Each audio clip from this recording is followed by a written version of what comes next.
Aux quatre coins de l'arche, il y avait 4 anneaux d'or, et les barres de bois d'acacia recouvertes d'or étaient passées dans ces anneaux afin de pouvoir porter l'arche. Les barres restaient dans les anneaux de l'arche, elles n'étaient pas enlevées. Cela signifie que l'arche pouvait être portée à tout moment. L'arche était destinée à un double usage. D'une part, elle était le centre de l'adoration car elle avait été disposée dans le lieu très saint, là même où Dieu et les hommes pouvaient se rencontrer. Si quelqu'un avait le désir d'adorer Dieu, il devait aller devant l'arche pour cela, car l'adoration n'était pas possible sans l'arche. D'autre part, elle servait de guide au peuple de Dieu. Elle partait devant, suivie par le peuple d'Israël, Nombre 10, 33, Josué 3. Il ne pouvait pas aller là où il le désirait. Il devait suivre l'arche. Nous voyons symboliquement à travers cela comment Christ nous conduit dans la voie qui est devant nous. Comment se déplacer l'arche? L'Écriture répond à cette question. Au départ du camp, Aaron et ses fils viendront démonter le voile et ils en ouvriront l'arche du témoignage. Ils mettront dessus une couverture de peau de dauphin ou de blaireau et ils étendront par-dessus un drap entièrement d'étoffe bleue.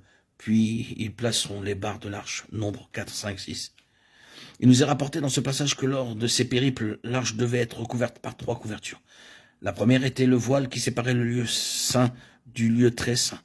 Il était enlevé et était utilisé pour couvrir l'arche. La deuxième était une couverture de peau de blaireau et la troisième une couverture bleue. Lorsque l'arche était prête, tout semblait proclamer la personne de Christ. Car nous lisons dans le Nouveau Testament que le voile préfigurait la chair de Christ, Hébreux 10, 20.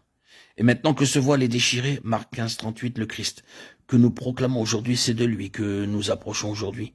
La peau de blaireau a une apparence peu attrayante, elle exprime en type la sainteté de notre Seigneur, celui qui fut rejeté par les hommes. La toile bleue a une signification spirituelle par sa douce couleur. Le bleu dans la Bible représente ce qui est céleste, le ciel est bleu. De même, le blanc représente la justice. L'or nous parle de la gloire de Dieu, la pourpre de l'autorité. Le Christ que nous suivons paraît n'avoir aucune beauté extérieure. Il est semblable à la peau de blaireau. Cependant, il est céleste, comme l'enseigne le drap entièrement bleu. Bien que rejeté par les hommes, il est cependant celui en qui Dieu se complaît. Le Christ que nous annonçons est le Seigneur vers lequel nous pouvons aller rejeter par les hommes, mais en qui cependant Dieu est satisfait. Lorsque nous parcourons quelque peu l'histoire de l'arche, nous découvrons de cette manière la relation entre l'arche et le peuple d'Israël, mais aussi la relation qui existe entre Christ et nous-mêmes.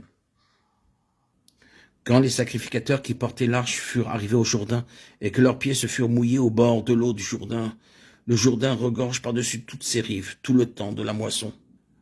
Les eaux qui descendent d'en haut s'arrêtèrent et s'élevèrent en un monceau à une très grande distance près de la ville d'Adam qui est à côté de Tsartan. Et celles qui descendaient vers la mer de la plaine, la mer salée, furent complètement coupées. Le peuple passa vis-à-vis de Jéricho. Les sacrificateurs qui portaient l'arche de l'Alliance de l'Éternel s'arrêtèrent de pied ferme sur le sec, au milieu du Jourdain, pendant que tout Israël passait à sec, jusqu'à ce que toute la nation eût achevé de passer le Jourdain. Josué 3, 10, 17. Ce passage de la Bible nous dit comment l'arche introduisit le peuple d'Israël dans le pays de Canaan. L'arche fut la dernière à sortir de l'eau et aussi la première à y entrer. Par cela même, nous réalisons qu'une puissance plus forte que la mort conduisit les Israélites en toute sécurité à travers le Jourdain. De même, nous qui sommes morts, nous avons été aussi ressuscités avec Christ, à l'image d'Israël traversant la mort du Jourdain, sous la conduite de l'arche.